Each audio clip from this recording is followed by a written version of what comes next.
Welcome back to another video, guys. I wish I didn't have to make this video, but we're here and I wanted to kind of give you guys a heads up. Anybody in Ohio, and I'm frankly, I'm not sure how many areas have been affected by this, but it's becoming more and more widespread. And that's, another species struck with disease. Probably going on close to a decade ago now, we lost pretty well all of the ash in Ohio due to the ash borer. And now we've got another blight that is attacking tulip poplars. And that's a huge part of the market here in Ohio. It's unfortunate, but I wanted to kind of show you guys on this one here. It's a 27-acre parcel, and it seems it's not all. There's some sections over on the south-facing hillside that seemingly haven't been affected yet, or not as hard. But I'm over here on an east-facing hillside here, and it's every tree is dead. You can see up above me here, these are all poplar trees, and none of them have leaves anymore. I'm seeing some of them, they're popping out little branches and stuff off the side of the trunks and whatnot, trying to survive. But that's super unfortunate.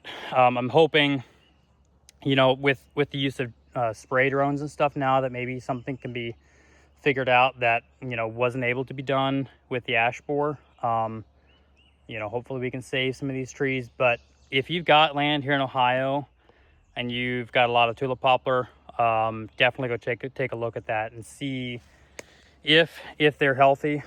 With the ash, it's a tougher wood, and so they lasted a little bit longer. We were cutting dead ash for a couple of years after the fact, after they died, because of the material being usable. Poplar is a pretty soft wood, and it's going to deteriorate really quickly. And so if you've got trees that have problems, you want to get to them within the next year or two at a minimum. I will get to them very quickly. This one here, to me, this looks like first year stuff. I mean, all the bark is still tight on them. They look, other than the fact that they have no leaves and are dying, they look totally fine.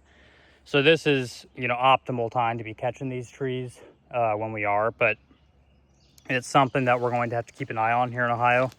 Ohio State University did a study on this. I'll drop the study in the description down below. And you could take a look at it for yourself, but it is going to be a substantial problem here in Ohio. Thankfully, the market for poplar is a lot bigger than what ash was. When the ash blight came through and killed all those trees, it sort of overwhelmed the market with how much material was being sent in, and the prices sort of kind of went to nothing. And eventually then obviously the material got worse and worse in quality and was used for blocking, and that was about it. Whereas poplar, the market for that is much larger, and so a few of the sources that I've talked to aren't as concerned with the market just falling on its face. But at this point, if you've got diseased trees, I would very, very much recommend getting them cut, getting them harvested as quickly as possible, getting them out of there while they're still good and usable and worth something. If you have a property like that, you can reach me at treestandforestry.com, fill out the contact me form, and I can come take a look. With poplar, I like to be more aggressive to begin with, but with all these trees dying off, we're basically taking what we can and what's usable. And in some areas where your poplar aren't as thick, it can be something that's not as noticeable. But on this hillside, other than some maple, it's primarily poplar, and a high majority, on this particular spot here, all of them are dead. And so feels like a flashback to me, because I remember vividly when working in Western Ohio, when an entire woods just wiped out because it was all ash.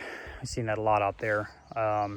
Southern Ohio was different, but Southern Ohio has a lot of poplar in it. And so you're going to see entire areas, that are getting, in a sense, wiped out. So just wanted to put this PSA out there, and just wanted to make you more aware of it. This is big. It's not a joke. I think a lot of people remember the ash borer and what that did to that species. And, you know, we're still not really seeing a resurgence of that at all. I mean, I'll occasionally see an ash sapling through the woods, but it's not a lot. And, you know, I don't believe there's a way to really prevent the ash borer from coming back through and killing those trees as they mature. So hopefully we can keep this species alive and, you know, find a way to fight against this. But in the meantime, if you've got diseased trees, you know, all you can really do is utilize what is in them. So we'll see you guys in the next one. Peace out.